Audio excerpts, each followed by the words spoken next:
La decadencia espiritual. Amigos, hermanos y ministros, nos hemos acostumbrado tanto a condenar la soberbia y presuntuosa actitud del fariseo en la parábola de el fariseo y el publicano, según Lucas capítulo 18 del 9 al 14, que difícilmente podemos creer que su descripción es la nuestra. Jamás pudo la maestra de escuela dominical mostrar más claramente su espíritu farisaico que cuando al terminar la lección de esta parábola dijo: y ahora mis hijitos, démosle gracias a Dios que no somos como ese fariseo. Particularmente cuando Dios quiere humillarnos ante la cruz de Jesús para mostrarnos los pecados que en nuestro corazón impiden un avivamiento personal, estamos en peligro de adoptar la actitud del fariseo. No podemos entender el verdadero error de la actitud del fariseo, ni la nuestra, a menos que nos examinemos a través de lo que Dios ha dicho acerca del corazón humano. Jesús dijo, según Marcos capítulo 7, del 21 al 23, de dentro del corazón de los hombres salen los malos pensamientos, los adulterios, las fornicaciones, los homicidios, los hurtos, las avaricias, las maldades, el engaño, la lascivia, la envidia, la maledicencia, la soberbia, la insensatez. Todas estas maldades de dentro salen y contaminan al hombre. Bueno, es de entender que este mismo cuadro negro del corazón humano nos lo describe no San Pablo, el apóstol Pablo en Gálatas capítulo 5, versículo del 19 al 21, y dice: y manifiestas son las obras de la carne, que son adulterios, fornicación, inmundicia, laxivia, idolatría, hechicerías, enemistades, pleitos, celos, iras, contiendas, disensiones, herejías, envidias, homicidios, borracheras, orgías y cosas semejantes a estas. ¿Qué cuadro? mm, el de Jeremías también, capítulo 17, versículo 9. Nos confirma este cuadro de este pasaje lo mismo. Engañoso, cuando dice, engañoso es el corazón más que todas las cosas y perverso, ¿quién lo conocerá? Es decir, de tal manera se engaña el hombre que no se conoce ni a él mismo. Aquí pues tenemos el cuadro descrito por Dios del corazón humano, del yo caído, del viejo hombre, como lo llama Pablo en Efesios 4:22, así sea el incrédulo o el más vehemente creyente. Es difícil creer que estas cosas puedan proceder del corazón de ministros evangelistas y obreros cristianos en general, pero así es. La verdad es que lo único bello que posee el creyente es Jesucristo. Dios quiere que reconozcamos este hecho como real en nuestra experiencia para que con verdadero quebrantamiento y ansiedad permitamos que Jesús sea nuestra justicia, santidad y nuestro todo en todo. Así, ¿qué pasa? Que de esta manera venceremos y esto sería una victoria. Esto es una victoria cuando vencemos. Ahora bien, ante la descripción que Dios hace del corazón, podemos entender lo que en realidad hizo el fariseo al decir: te doy gracias porque no soy como los otros hombres, ladrones, injustos, adúlteros. Eh, Él quería hacerse pasar, este fariseo quería hacerse pasar por inocente de las mismísimas cosas que Dios dice que moran en todo corazón humano. En realidad, él pensaba, sin duda, esto es cierto respecto a los demás. Y aún este publicano lo está confesando. Pero Señor, en ninguna manera esto me toca a mí. Al hablar así, estaba este fariseo haciendo a Dios mentiroso, porque si decimos que no hemos pecado, le hacemos a él mentiroso, según Primera de Juan 1:10. Él asegura que todos hemos pecado. ¿Quién? El Señor. Y en Primera de Juan 1:8, no obstante, yo creo que el fariseo era sincero al decir esto, pues se creía inocente y atribuía a Dios su supuesta inocencia al decirle, te doy gracias. Sin embargo, la palabra divina, ¿qué pasaba? Que lo acusaba aunque él no se daba cuenta. Pero no pensemos que el publicano que golpeaba su pecho y confesaba sus pecados era más pecador que el fariseo que había comprendido que lo dicho por Dios era la realidad con respecto al publicano, no a él, al fariseo. Cosa que el fariseo no comprendía al creer que Dios solo exigía la abstinencia externa de ciertos pecados. Él no había comprendido, este fariseo no había comprendido todavía que Dios no mira lo que está delante de sus ojos, sino el corazón. Según 1 Samuel 16:7. Dios juzga como adúltero al que mira a una mujer para codiciarla, según Mateo 5:27 y 28. Considera el resentimiento y el odio como asesinato, según 1 Juan 3:15. A la envidia le ve como robo y a las despreciables tiranías del hogar como los más extorsionistas o extorsionantes y gravosos manejos de la bolsa. Cuán a menudo hemos asegurado nuestra inocencia cuando Dios ha acusado tanto a otros como a nosotros mismos. ¿Cuántas veces hemos dicho, estas cosas son para otros, no para mí? Y posiblemente lo hemos dicho con sinceridad. Tal vez hemos subestimado a otros que se han humillado por sus confesiones y las cosas que han tenido que arreglar en sus vidas. O quizá nos hemos alegrado sinceramente de que hubiesen sido bendecidos, pero de ninguna manera hemos sentido la necesidad de ser quebrantados como nosotros mismos. ¿Ve?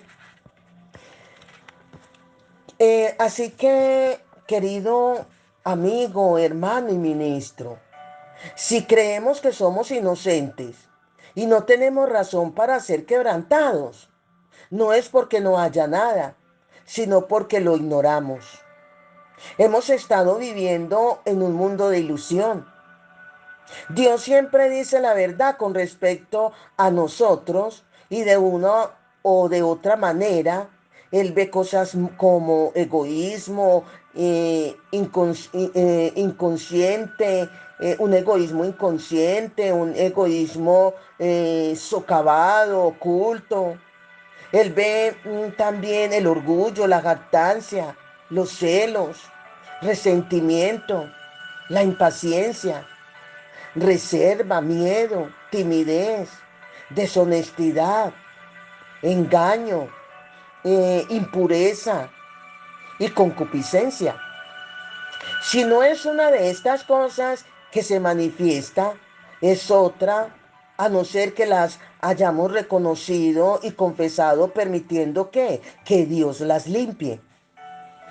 Estamos tan preocupados con el daño que otra persona nos ha causado que no nos damos cuenta de que pecamos contra Él al no estar dispuestos a recibirlo con su misma mansedumbre y humildad. Vemos tan claramente cómo otros buscan sus propios caminos y claman sus derechos que ignoramos estar haciendo lo mismo. Sin embargo, sabemos que algo falta en nuestras vidas. Por alguna razón no tenemos comunión íntima con Dios. No gozamos de frescura espiritual y nuestro servicio no irradia lo sobrenatural. El pecado no reconocido e inconfesado no deja ser pecado para Dios y por tanto nos separa de Él. El pecado puede ser muy pequeño a nuestros ojos y Dios nos lo mostrará si estamos dispuestos a qué, a pedírselo a Él, que nos muestre aún los pecados ocultos que estén en nuestro corazón. Hay otro error en el que caemos cuando no estamos dispuestos a reconocer la verdad de lo que Dios dice del corazón humano. Y es que no solo afirmamos nuestra propia inocencia, sino también la de nuestros seres queridos. Detenemos verlos acusados y humillados, ¿sí? Y de esta manera no solamente detenerlos, sino que odiamos, despreciamos y detestamos verlos acusados y humillados. Y nos apresuramos ¿a qué? A defenderlos, no queriendo que confiesen nada. Entonces, no solo nosotros vivimos en un mundo de ilusión, sino que queremos que también ellos, nuestros seres queridos, vivan así, temiendo que éste se haga pedazos. Pero la verdad es que los estamos defendiendo en contra de Dios, haciéndole a Dios mentiroso e impidiendo tanto a ellos como a nosotros recibir bendición. Solo una hambre profunda de comunión real y verdadera con Dios nos hará estar dispuestos a clamar a Él por su luz reveladora y a obedecer cuando nos sea concedida. De esta forma es de ver también ahora al publicano, teniendo en cuenta todo lo que Dios dice acerca del corazón del hombre. Podemos ver que su confesión de pecado era sencillamente el hecho de ¿qué? De justificar a Dios al admitir que había dicho la verdad acerca de él. Es posible que al igual que el fariseo, no hubiera creído antes de conocer lo que Dios dijo acerca del hombre, lo cual era verdad en su caso. El Espíritu Santo le había mostrado cosas en su vida que comprobaban la comprobaban la veracidad divina y ahora estaba quebrantado.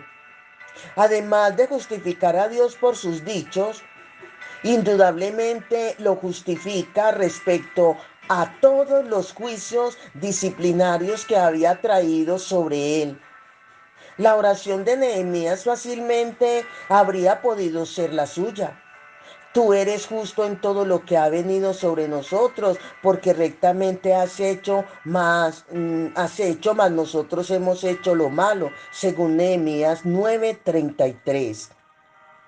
La característica de una confesión real de pecado es un verdadero quebrantamiento. Es confesar que mi pecado no es solamente un error, una falta o algo ajeno a mi naturaleza, pues tales pensamientos y hechos no son la expresión verdadera de mi carácter, sino por el contrario, algo revelado por el verdadero yo, que manifiesta que soy el soberano, que soy en este caso, el soberbio, corrompido e inmundo sujeto que Dios dice que soy. Que mi yo realmente tiene tales pensamientos y hace tales cosas. Con términos semejantes, David confesó su pecado al orar. Cuando le dijo, contra ti solo he pecado y he hecho lo malo delante de tus ojos, para que seas reconocido justo en tu palabra y tenido por puro en tu juicio. Salmo 51:4.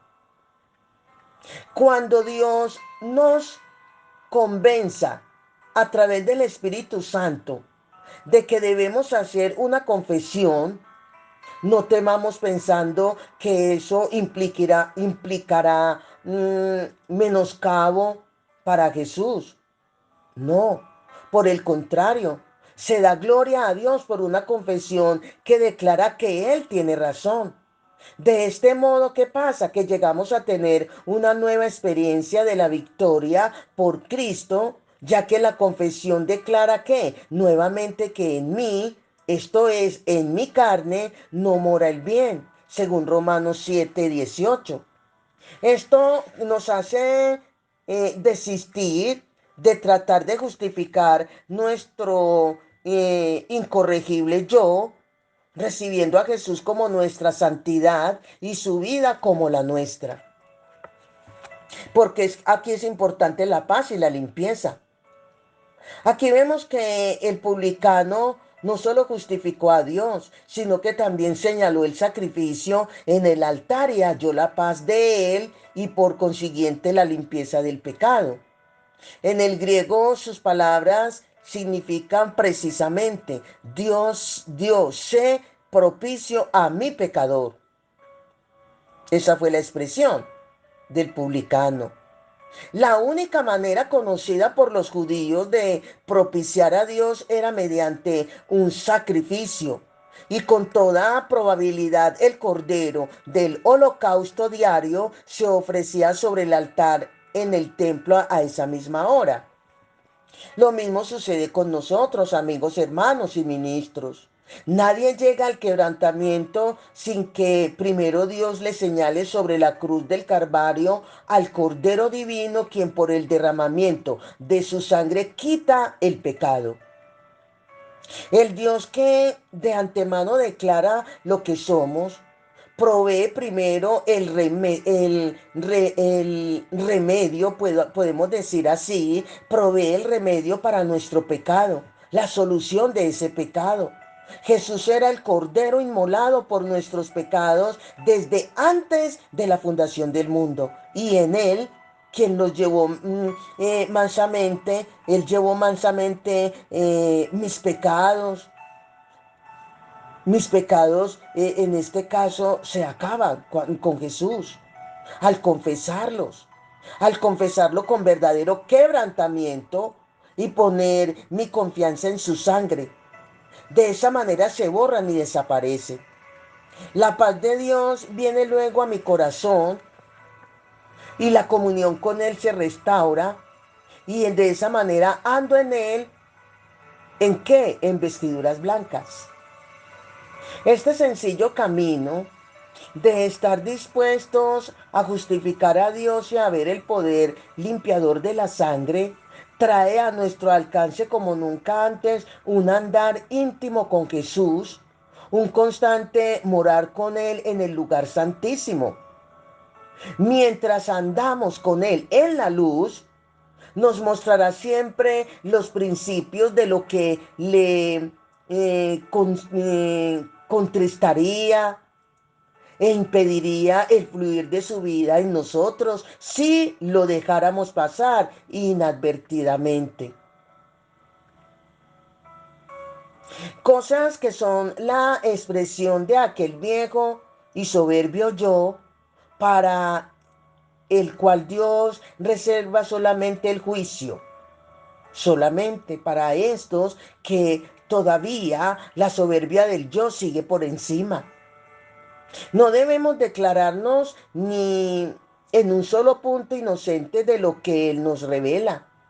Más bien debemos estar ¿qué? Dispuestos en nuestro diario caminar a justificarle y a decirle, tú tienes la razón, Señor. Me has mostrado lo que soy.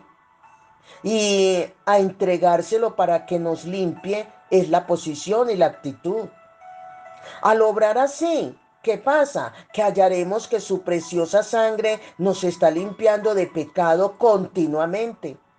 La corriente de nuestra vida es sanada desde su nacimiento y Jesús nos llena constantemente de su espíritu. Todo esto demanda que seamos seres de espíritu humilde y con un espíritu de esta manera, un espíritu contrito, Es decir, seres dispuestos a que se nos muestre el pecado más mínimo. Es la posición que debemos tener. ¿Por qué? Porque los tales, dice Dios, moran con Él. ¿En qué? En la altura y la santidad, según Isaías 57:15, y experimentan el avivamiento continuo. Cuando hablamos de avivamiento, es de cada creyente en la presencia continua, permanente que se tenga con Dios. Ese es el avivamiento continuo que debe haber y que debe estar en ti y en mí como creyentes, como hijos de Dios, como aquellos lavados y redimidos con la sangre del Cordero. De estas maneras, pues, podemos escoger, declarar nuestra inocencia y vivir sin bendición, secos del alma y alejados de Dios, o de esta manera justificando a Él y entrar en la paz, la comunión y la victoria por la sangre de Jesús. En otras palabras, aquí hay dos posiciones y una de ellas es la que debemos escoger. O debemos escoger declarar nuestra inocencia y mostrarnos como la víctima, o reconocer que necesitamos la misericordia de Dios y de esta manera entramos en paz, en la comunión y de antemano la victoria por la sangre de Jesús. Amén. Bendiciones, bendiciones.